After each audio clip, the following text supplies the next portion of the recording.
It was Christmas morning. Snow covered my porch, and the sound of laughter echoed from the living room. My son David and his wife Clara were unwrapping the gifts I'd spent hours preparing. Then Clara's voice cut through the joy like a blade. $15 million? She shouted, staring at the paper she'd just found in my study. My heart froze. That paper wasn't supposed to be touched. My investment summary, the proof of everything I'd built in silence. Her eyes gleamed, not with joy, but greed. "David," she hissed, "do you realize your father's been hoarding millions while we've been struggling?" David looked at me, disbelief turning to accusation. "Dad, is this true? You've been sitting on this while we're paying off debt?" I opened my mouth to speak, but Clara's words struck again. "You don't deserve to die rich while we live poor." That was the moment I knew. This Christmas wouldn't end with family hugs. It would end with a lesson they'd never forget. Before that Christmas, my life was quiet. Too quiet, maybe. I'd lived alone in that old wooden house for nearly 20 years, the same house where my late wife, Margaret, used to hum carols while cooking. When she passed, I promised myself that David, our only son, would never feel the emptiness I did. So I worked, harder than anyone should. I was a construction foreman by day, a janitor by night, and a father every hour in between. There were winters when my hands cracked from the cold and summers when the sweat stung my eyes, but I never complained. Every paycheck, every bonus went straight to David's education, his clothes, his dreams. When other men spent weekends fishing or laughing at bars, I spent mine fixing his bicycle or helping him study for his exams. I still remember his smile the day he got into college. It was the same smile his mother had. I cried in the car that day, not because I was sad, but because I finally felt I'd done something right. Even when money was tight, I never let him see the struggle. I'd pretend dinner was already eaten so he could have the last portion. When the rent was due, I'd sell my tools before I let him go hungry. After he graduated, he got married to Clara, a bright, confident woman who at first seemed to bring out the best in him. I was proud, even if I felt a distance forming between us. They moved into a nice house, started a comfortable life. I thought, good, my sacrifices finally meant something. But over time, their visits became shorter, their calls less frequent. Birthdays turned into text messages. Holidays felt more like obligations. I never blamed them. Young people have their own lives, I told myself. So I filled my days with gardening, long walks, and quiet dinners alone. The silence grew heavier each year, but I carried it with dignity. In my loneliness, I started investing. Small at first, though. In bigger as luck and timing blessed me. That's how slowly I built that $15 million. But I never flaunted it, because wealth to me wasn't about luxury. It was about legacy. I dreamed of leaving something behind for David, something that said, "Your father never gave up on you." Little did I know, that dream would turn into the very reason he'd betray me.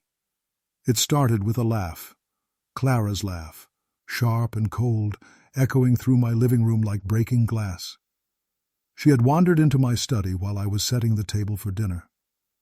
I thought she was just admiring the old photographs on the wall, the ones of Margaret and me in our younger days.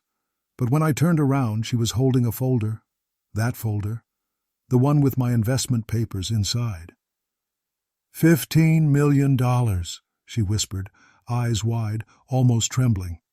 "David, look at this. 15 million. I froze. For a second I thought she was joking, but then David came over, took the papers, and his expression changed too. "Dad, is this true?" he asked, his voice tight. "You've been hiding money from us?" "Hiding?" I repeated softly. "No, son. Saving. Investing. I just—" "For what?"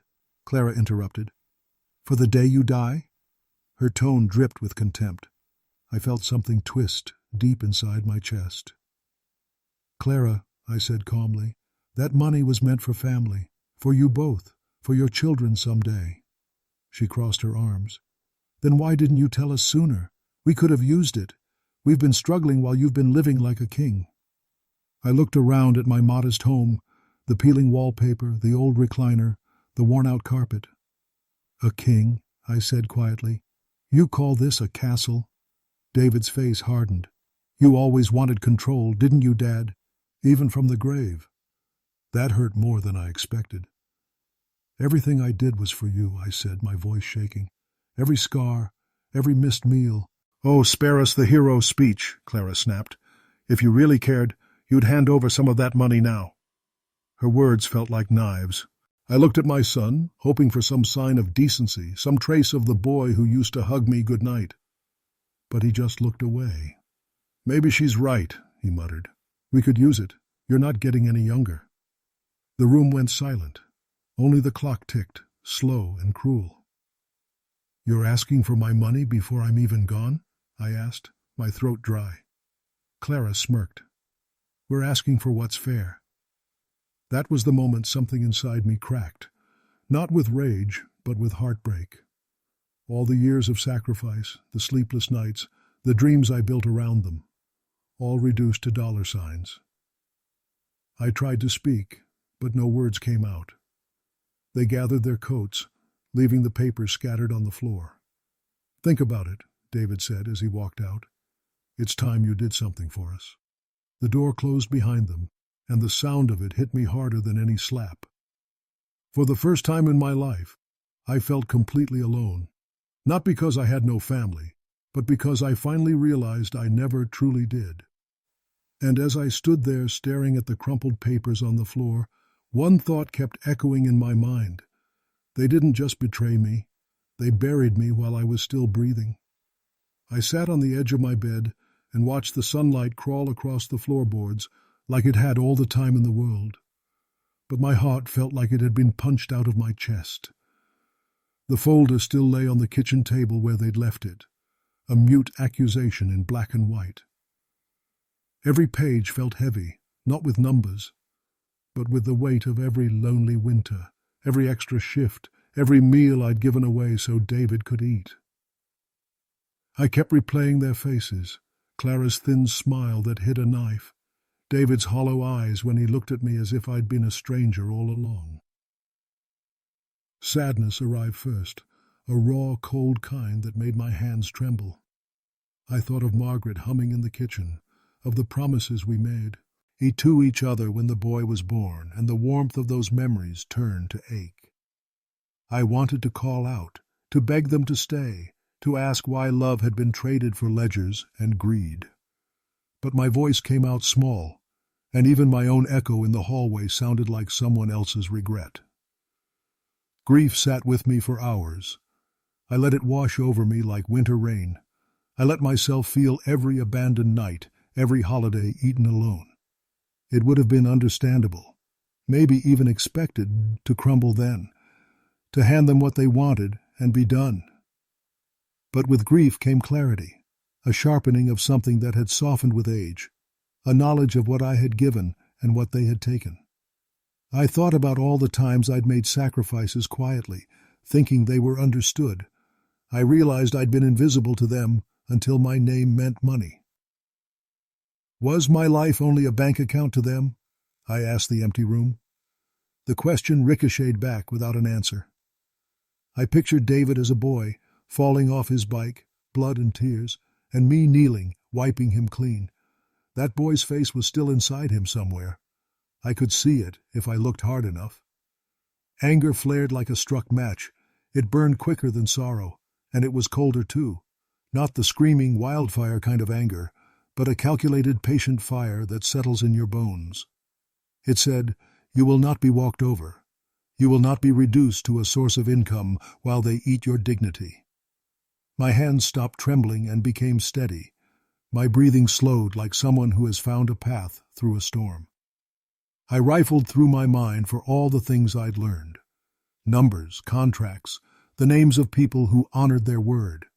I remembered patience, the same patience that had built the nest in which I had hidden my savings. The memory of Clara's laugh, sharp as icicles, turned to fuel. The image of David's back as he walked away became a target, not for violence, but for change.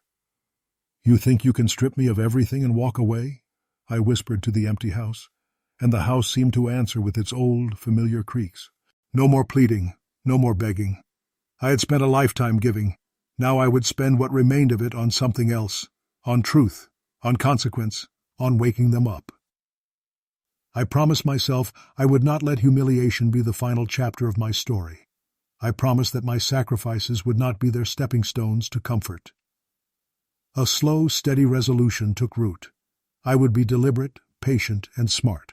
I would use what I'd built to expose what they'd become. I pictured the moment they realized what their greed had cost them, the looks on their faces, the sudden silence where laughter had once been forced. Not a shout, not a brawl, a surgical unmasking that left no room for excuses, only the cold clarity of truth. The grief that had sat with me now folded into iron. I felt lighter because my course was set. I rose from the bed, each movement purposeful, as if a heavy curtain had been pulled back and the stage finally visible.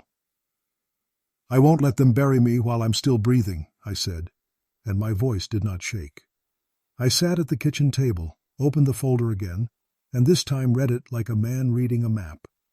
Enough of being passive. Enough of being the invisible provider. They had forced my hand, and I would answer, not with retribution born of hatred, but with the justice that comes from truth and consequence. I folded my hands, breathed in the cold winter air seeping through the window, and felt my resolve harden into a vow. They wanted my $15 million on Christmas. I will teach them exactly what that kind of greed destroys. I treated the moment like a wound that needed careful dressing, not a fit of rage, but a measured operation. First, I set up meetings with people I trusted. Mr. Franklin, my lawyer since the days I barely had a savings account, and Elena, an old acquaintance who'd become a meticulous accountant. I didn't tell them the story in full at all, and I gave them pieces, enough to make them listen, not enough to let the plan leak. "Frank," I said at our first coffee, "help me protect what I built, quietly." He nodded. No questions. That's when I knew I had my first ally. I started by cleaning up my paper trail, legally, patiently, moving assets into structures that would do what I wanted, not what a greedy mind assumed. But this wasn't just about money.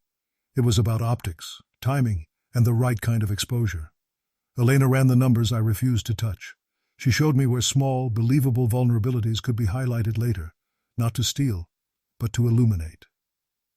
"You want the truth to hurt them," she said softly, "so let the truth be unavoidable." Her hands were steady. Her loyalty was measured in ledgers and whispered confirmations. I spent nights rewriting my will, but not in a way anyone would expect. There were clauses and contingencies, legal language that would make greedy hands pick up paper that looked like a prize and find it a burden. I changed account signatories, but I did it with the kind of paperwork that only a lawyer and accountant could untangle. It would create responsibility for the careless, not for me. Next, I quietly spoke to an old friend who ran a small regional paper. I didn't ask for headlines. I asked for a favor, to keep a reporter's ear open for when the story made sense. He agreed to listen, not to publish until the facts were ironclad. "It's better to have the truth hit like thunder than a rumor like rain," he told me. I rehearsed conversations in my head for weeks. How Clara would sound when she thought she'd won. How David would plead. I wanted their words on record, their greed recorded not by me, but by their own mouths. So I engineered small traps, invitations that sounded innocent, a suggestion here, a casual mention there, each one baited to reveal character.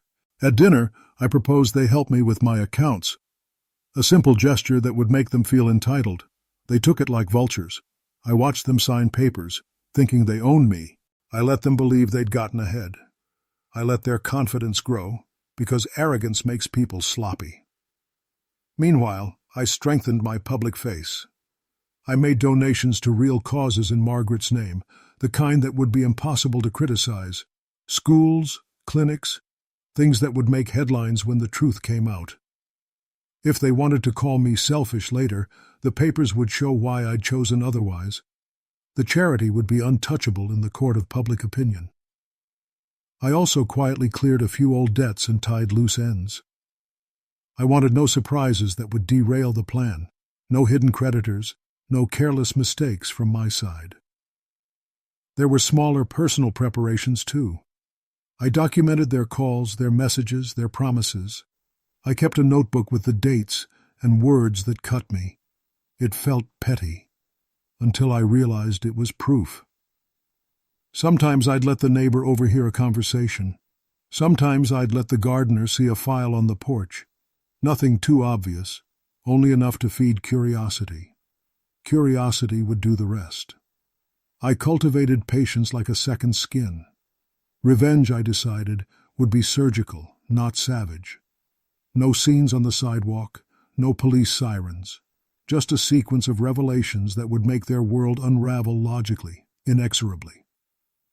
There was one element I told no one about, an insurance clause that would activate at just the right legal moment, not to enrich me, but to expose the cost of their choices. That was the part I kept in my chest like a stone, heavy, unspoken, lethal in its quietness. At night, I walked my neighborhood, thinking through business days and court calendars the way other men think about fishing spots. Time mattered. Timing would be everything. Every move I made was reversible until it wasn't. I tested responses, nudged outcomes, and cataloged reactions. They thought they were pressing my buttons. They didn't know It already rewired the house. And as I ticked boxes on my secret checklist, I felt that peculiar calm of a man who finally had leverage he never wanted, but now would use. People ask later how I kept my composure.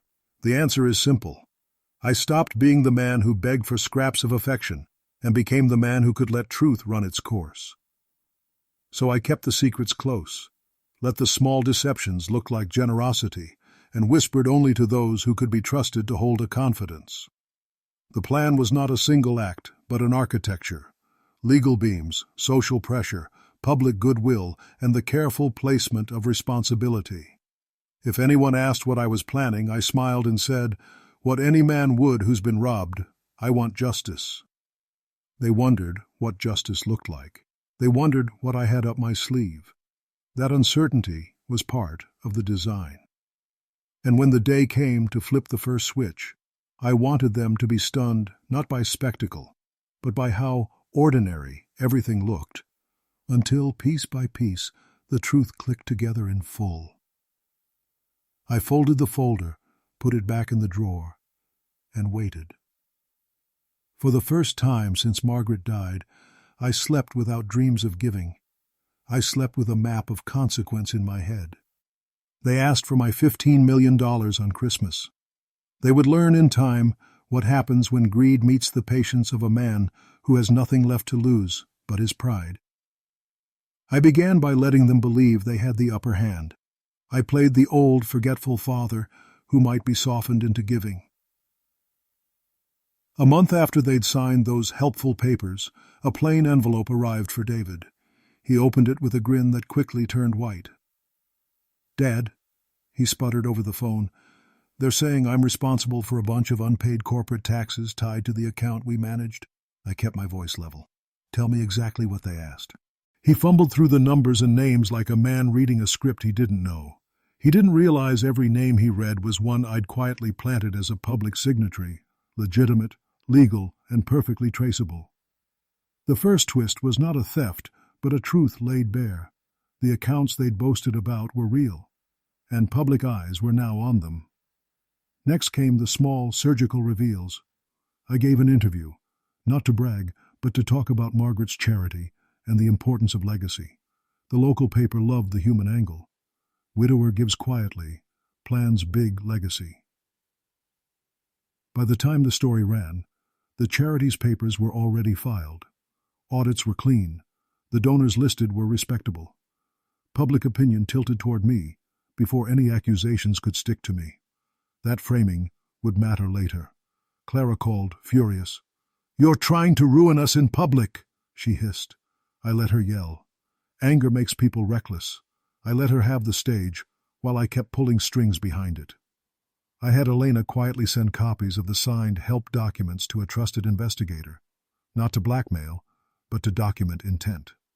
The investigator found a string of questionable loans Clara had encouraged David to take. They weren't scams exactly. They were legitimate high-interest credit lines Clara had pushed when "we need cash now" was her favorite line. When those lenders started calling, David's world shrank. He sold a truck, then a ring, then a car. Each sale was documented, each transfer traced back to him. The law didn't need my hand to fall. It only needed to observe how cleverly they'd placed themselves in the line of liability. I orchestrated a social sting next. A helpful neighbor mentioned in passing to a reporter that David had boasted about having access to a fortune at a holiday party. The paper ran it with other facts we'd already set: my philanthropic plans, the legal structures, the public filings. That's when the tabloids began to sniff, not with headlines of scandal yet, but with questions. If the money exists, why is it not in family hands? The angle painted me as thoughtful and them as grasping. Timing was everything. The public loves a villain they can put a face to. The most delicious twist came when Clara, in a private rage, went to the bank to force a withdrawal using a document she'd forged, a signature she'd compared and copied during a dinner when her guard was down. She thought she was clever. The bank didn't process her request. Instead, because of the way I'd structured the trusts and contingencies, the attempt triggered an automatic audit flag and an inquiry into that exact account. The bank notified my lawyer, which is exactly what I had intended. Her panic call to David was music to my ears. "He's freezing our accounts," she screamed. "He's got us blocked." "No, Clara," I said softly when I finally answered. "You blocked yourselves." Then came the legal follow-through. Creditors, tax authorities, and official auditors all arrived at David's doorstep. Not because I'd reported him, I never touched that lever, but because the architecture I'd built made their claims impossible to separate from their own signatures and debts. Responsibility traced back to them like a bright red thread. David begged, "Dad, we'll fix it. We'll find a way. Find a way to repay what you borrowed under false pretenses," I replied. "Find a way to live with what you chose." He began to see the shape of his choices. Cara loans with interest that doubled, unpaid contractor fees for home renovations Clara never disclosed, a string of tiny, telltale transfers to accounts with her name. Each discovery was a blade. I arranged for one last public cut, an exposé timed to the charity's announcement. The charity's launch press release include the paragraph about responsible stewardship and transparency, a direct contrast to the headlines that would appear about Clara and David that week. When the investigative piece dropped, it included recorded voicemails in which Clara suggested we ask him for a lump sum, and David's offhand remark, caught in a community meeting transcript, about making him distribute it before he dies. They sounded small and cruel when read back with timestamps and context. Clara's circle of friends began to distance themselves. Contractors who'd once whispered about David's connections now asked for cash up front. The local church's board, which had once accepted Clara's hospitality, quietly sent a letter asking to be removed from her social calendar. The final twist was personal and precise. I'd saved a dozen letters David had written me over the years. In a last public hearing for one of his creditor suits, I submitted a letter he had written as a young man, the one where he thanked me for teaching him honesty and hard work. The contrast was brutal and public. He stood there in the courtroom, red-faced, watching the judge read lines about signatures and responsibilities, while a newspaper photographer snapped pictures of his daughterless hands. "You brought this on us," he hissed at me once, but the courtroom cameras caught the lie better than any shouting match could. They lost their house first. Then came the repossessions, the humiliating calls, the landlord notices. Clara left him, not from pity, but from calculation. She moved to stay with a cousin in another county, her social media scrubbed clean of the smiling faces she'd once faked. David's friends stopped returning calls. He took a job with longer hours and less pay, repairing appliances and learning what dignity felt like when it wasn't an expectation he could sell. He called me once, voice thin. I don't have anything left. You have the chance to build it honestly, I said. That's more than you deserved when you were taking. There was no dramatic shout. Finale. No physical confrontation. The punishment was legal, social, and unavoidable. A collapse that came from the structures they'd used as ladders. I watched from a distance, occasionally answering calls, sometimes just listening to the sound of their regret. When Clara finally knocked on my door months later, humiliated and smaller than I remembered, she mouthed an apology that lacked honesty. It's too late, I told her. You wanted what was mine. Now you must live with the cost. She left without another word. David stayed away for weeks, then months. When he returned, it was to help fix a fence, not to collect an envelope. He moved like a man learning to be useful again. The public sympathy I'd carefully cultivated never turned me into a saint in everyone's eyes. But it did strip away their cover. People saw them for what their choices made them, not merely as victims, but as actors who'd written their own downfall. And the last quiet satisfaction was knowing I didn't have to watch them beg. I had set the stage so truth, law, and consequence would do the work I once had to do for them. When the dust settled, they were exposed, punished by their own shortcuts, and left to rebuild without the crutch of my money. I felt no jubilation, only a solemn closure, the kind that tastes of cold coffee and clean windows on a Sunday morning. They came for my $15 million on Christmas. They found instead the hard lesson that greed, once set into motion, feeds on itself until there is nothing left but the echo of what could have been. When the dust finally settled, silence returned to my house. The kind of silence that once felt lonely, but now sounded like peace. I could walk through the rooms without hearing their laughter twisted by greed, without seeing their shadows lingering where love used to live. The holidays came around again, slower this time, the lights out. Side blinked softly against the snow, and for the first time in years, I didn't dread Christmas. I brewed a cup of coffee, sat in Margaret's old chair, and let the memories drift. Not of betrayal, but of the woman who taught me that generosity meant knowing who deserved it. The revenge was done. Their world had crumbled, not because I shouted or fought, but because truth and patience did what anger never could. Still, there was no joy in their downfall. Watching them lose everything felt like watching a fire burn through a house I once helped build. I didn't smile. I didn't gloat. I just breathed. That was enough. Sometimes, I caught myself wondering if I had gone too far, if I should have forgiven instead of exposing. But then I remembered how they looked at me that night, like I was an obstacle, not a father. The moment Clara smirked and said, "You've had your turn, old man," something in me broke that could never be fixed. Forgiveness without change is just permission for more betrayal. So I let the lesson stand. Months later, David came by. He looked older, not from time, but from consequences. He stood on the porch, hat in hand, and said quietly, "Dad, I know I lost more than money." For a moment, I saw the boy he used to be, the one who used to bring me coffee when I worked late. I nodded. "Maybe now you understand what real wealth is," I said. "It's what you build when no one's watching." He left with tears in his eyes, and I knew, maybe, just maybe, the man was returning after all. That night, I sat by the fire, the flames reflecting off the photo of Margaret on the mantel. "I did what you'd have done," I whispered, "not for revenge, for truth."